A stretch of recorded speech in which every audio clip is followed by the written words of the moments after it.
Bu mesleğimiz baba mesleğidir.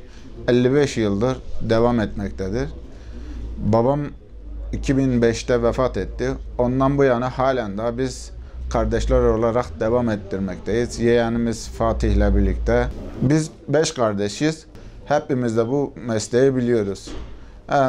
Farklı işlerle de uğraşsak zaman zaman gelip kendi ayakkabımızı, zaman zaman abim olmadığında ben bakıyorum. Zaman zaman Fatih bakıyor. En büyük abimiz de vefat etti. Uzun süreli en çok o baktı. Babam da ismi Hamit Uzunparmak'tır. Onun mesleğini devam ettirmekteyiz. Yeğenimize öğrettiğimiz gibi de bizden sonraki nesillere, çocuklarımıza öğreteceğiz. Yapmasalar da eline bir meslek olsun diye öğretmeye çaba gösteriyoruz. Boya yapıyoruz, dikiş yapıyoruz.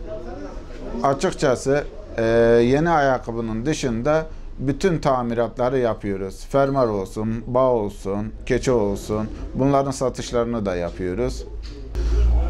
Bizim mesleğimizin düşmesinin sebebi de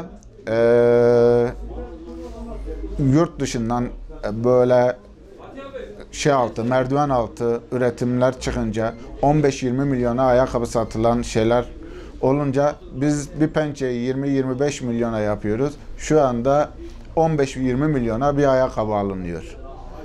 Bundan dolayı da mesleğimizi gitgidince yitiriyoruz. Farklı mesleklere, farklı şeylere çaba sarf etmeye çalışıyoruz ama bir türlü de kendimizi tatmin eden. Bu mesleğimizin ölmemesi için devletimize bize yardımcı olması lazım. Büyük firmalara kafa tutamayız zaten. Bize hibe para vermeleri lazım. Destek olmaları lazım. Bir şekilde bizim gibi küçük esnafları kalkındırmaları lazım.